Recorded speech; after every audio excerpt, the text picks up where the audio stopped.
ریاض احمد یہ سوال کرتے ہیں، فرض نماز اگر 4 رکعت ہوں، چاروں رکعتوں میں سورت پڑھنی ہے، رہنمائی فرمائیے۔ ان کا سوال ہے کہ اگر کوئی شخص 4 رکعت فرض نماز پڑھتا ہے تو فرض کی چاروں رکعتوں میں سورت ملائیں گے یا نہیں۔ تو اس حوالے سے سمجھ لیں کہ سنت مؤکدہ یا سنت غیر مؤکدہ یا نوافل یا وتر نماز، ان کی ہر رکعت میں سورت فاتحہ کے بعد سورت کا ملانا یہ واجب ہے۔ سنت نماز ہو، سنت مؤکدہ یا سنت غیر مؤکدہ یا نوافل ہوں یا اسی طرح 3 رکعت وتر ہوں، ان کی ہر رکعت میں سورت کا ملانا یہ واجب ہے۔ اگر کسی رکعت میں سورت نہیں پڑھیں گے تو آپ کی نماز نہیں ہوگی۔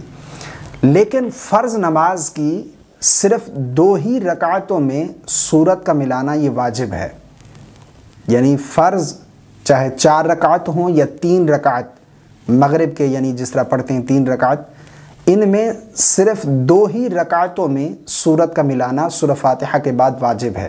لیکن اگر کوئی شخص فرض کی 3ری یا 4تھی رکعت، یعنی فرض کی ہر رکعت میں، چاروں رکعتوں میں یا 3 رکعت مغرب کے فرض ہیں، ان تینوں میں بھی سورت ملا لیتا ہے، سورہ فاتحہ کے بعد کوئی سورت پڑھتا ہے، تو اس وجہ سے اس کے اوپر سجدہ سہو لازم نہیں آئے گا۔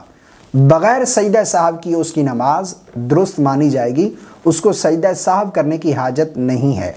بہتر یہ ہے کہ نہ پڑھے، لیکن اگر کوئی پڑھ لیتا ہے تو اس وجہ سے اس کی نماز میں کوئی خرابی نہیں آئے گی، اس کی نماز پھر بھی درست مانی جائے گی۔ یعنی فرض کی صرف 2 رکعتوں میں سورت فاتحہ کے بعد سورت کا ملانا واجب ہے، باقی جتنے بھی ہیں یعنی سنت مؤکدہ، سنت غیر مؤکدہ، نوافل یا وتر واجب، ان کی ہر رکعت میں سورہ فاتحہ کے بعد سورت کا ملانا یہ واجب ہے۔